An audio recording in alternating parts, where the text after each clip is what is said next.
Well, hello, my lovelies. I'm Lady McCreepster. Welcome back.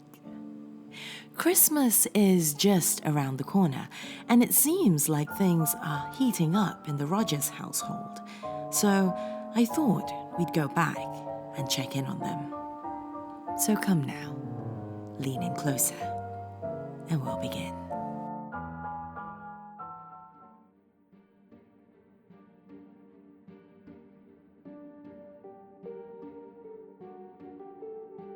Fire-breathing butterflies were whizzing around my head when I got the call from Josh's parents. We had tried to put them in a jar, but apparently old jam jars are no match for hellfire, and the butterflies had burned their way through. They had also managed to burn through 4 of my curtains, 1 couch cushion, and all of our ice cream, though I suspect that was actually Frankenteddy, and yet they seemed completely immune to their own fire. I struggled to pay attention as Josh's mom, who was just as much of a bully as he was, shrieked at me on the other end. If you think for a second that you can get away with having some goon assault and threaten my child, I've got bad news for you. Well, you see, Josh was pulling the wings of Sarah's butterflies, and I don't give a shit about some stupid bugs. You know what, smart guy? I'm going to have my husband come over there and kick your ass. Rita, I really don't think that's a good idea because the line clicked dead in the middle of my sentence, and sure enough, within a minute, Rita's husband was pounding on my door. Miss Hatchetface answered the door to reveal Rita's husband, Mike, a heavily tattooed man with way more biceps than brains, in a tight shirt that looked like someone had vomited rhinestones all over it. So, he began in what I can only assume was his best tough guy voice. Where the fuck is this guy who threatened my kid? Oh, Frankenteddy? Miss Hatchetface replied cheerily. I think he's upstairs, trying on dresses with Sarah. Hey, Frankenteddy, Miss Hatchetface called out. Mike looked a little bit unsure of himself as the 7-foot-tall teddy bear, dressed in a unicorn cloak, descended the stairs. I have answered the Lady Hatchetface's call, he boomed out in a voice so loud I could feel it in my gut. This man wanted to talk to you about what happened with Josh, Miss Hatchetface said. I regret that I did not send him to hell, but I believe that fate shall afford me another opportunity. That seemed to make Mike angry enough that he forgot his common sense for a moment, and he jammed a finger into Frankenteddy's chest as he spoke. Nobody threatens my family, he said through clenched teeth. I'm gonna kick your fucking ass, bro. I am not in possession of an ass. I lack the human need to defecate, Frankenteddy replied. I mean, I'm gonna fight you, bro. I am not designed for fighting. I am designed for loving. Would you like for me to love you instead? Mike's mouth hung open in stunned silence. You coming on to me?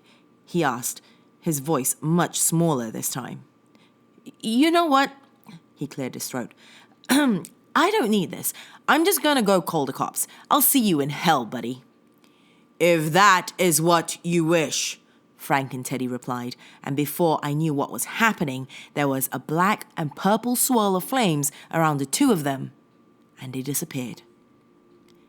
I said weakly, did he just take them to hell? Oh, Miss Hatchetface replied, Frankenteddy's always been a bit literal. I'll go fetch them. She stood there for a moment with a placid smile on her face. Are you going to fetch them? I asked.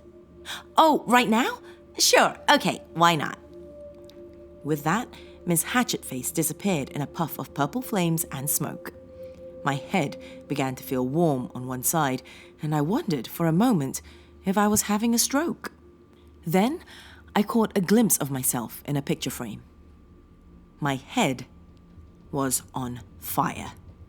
Before I had time to panic, I felt a cold blast and my vision went white, and I realized I was covered in foam. I turned around to see Sarah holding the mini fire extinguisher from under the kitchen sink and grinning. Thanks for... My sentence was cut off by foam as the fire extinguisher blasted me in the face again. Sorry, Dad, Sarah said. You were still on fire a bit. That's okay, honey, I replied. I heard the familiar sound of rushing air that was usually accompanied by black and purple flames, and turned around to see Miss Hatchetface had returned, along with Frank and Teddy and a much paler-looking Mike. Demons, Mike stuttered. I saw demons. Jesus, Frank and Teddy, I said. Where did you take him? I delivered my guests to the gates of Hell's City's greatest hellscape.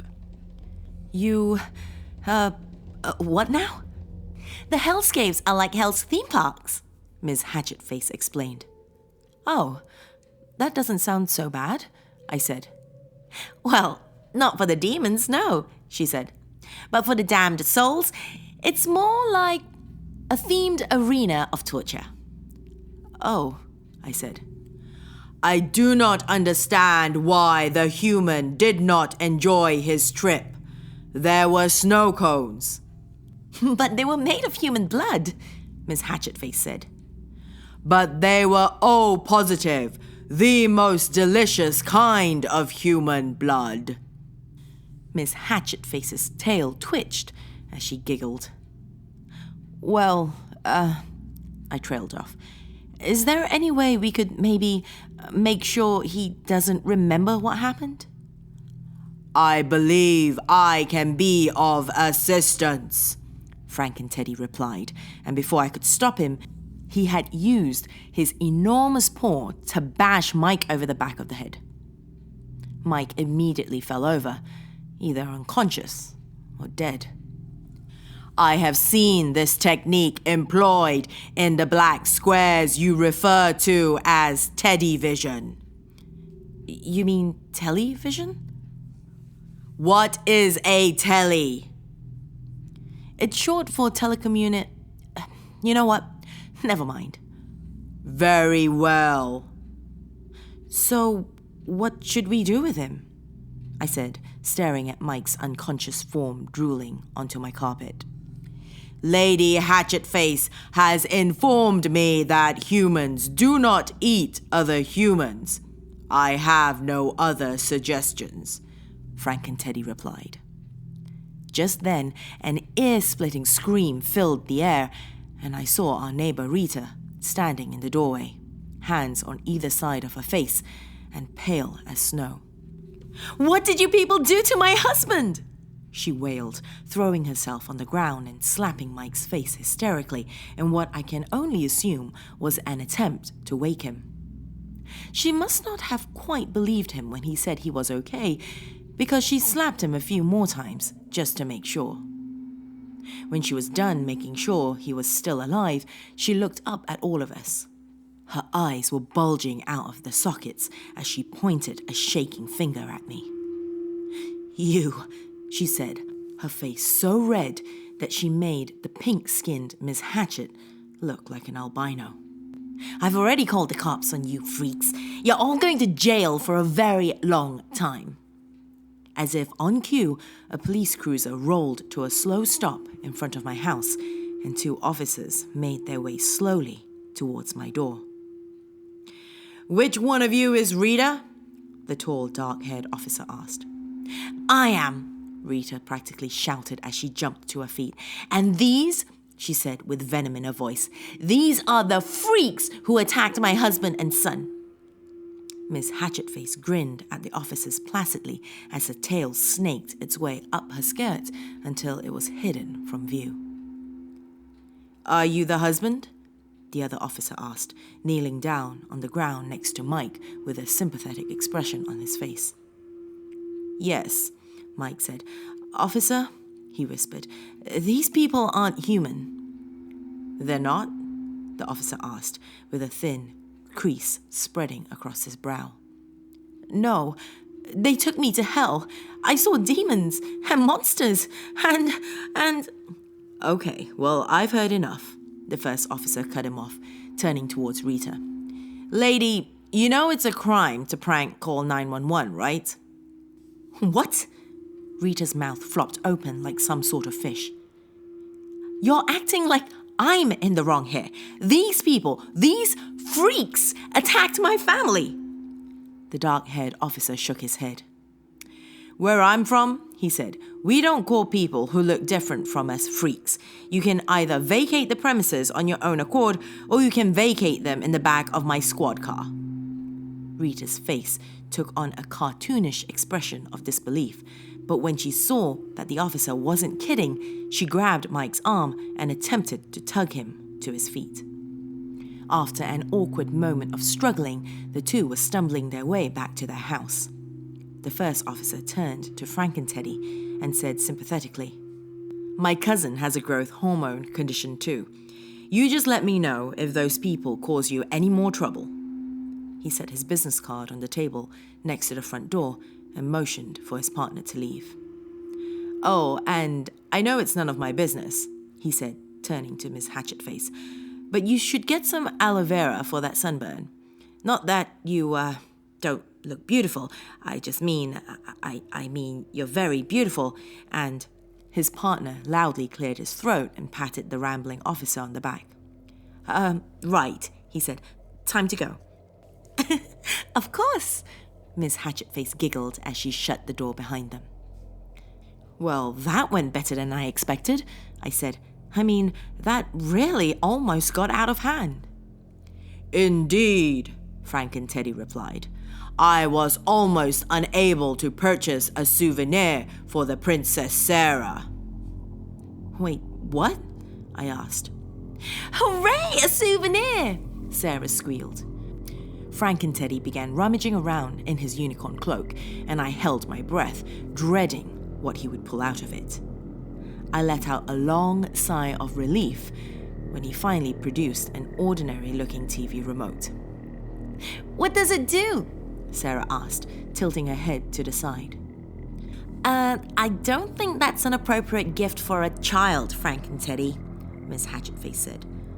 Nonsense, replied Frank and Teddy.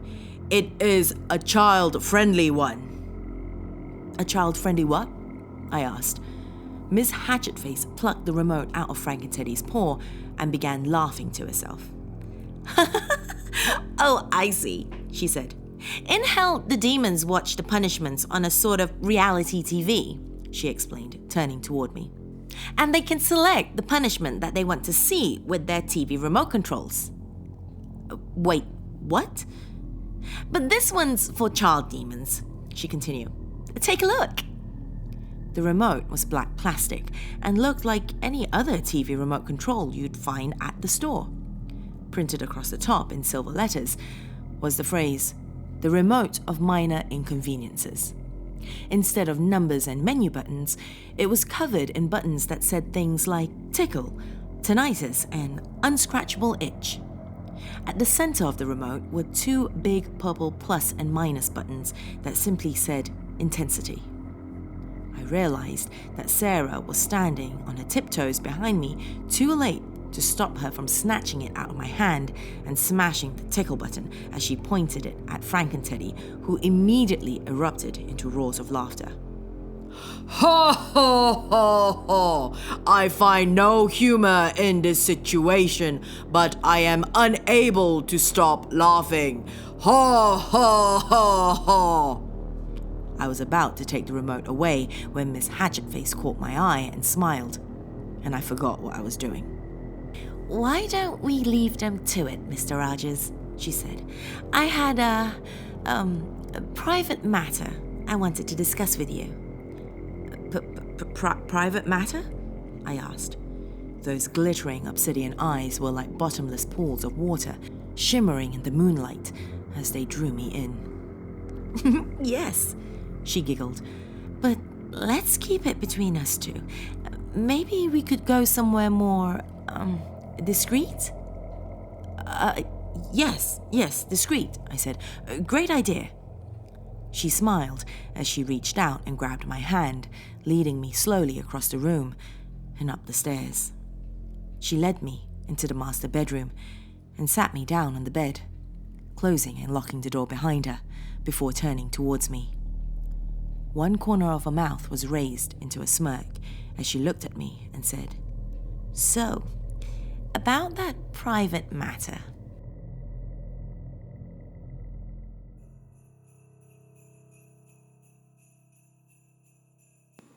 Ooh, do we want to find out what this private matter is about?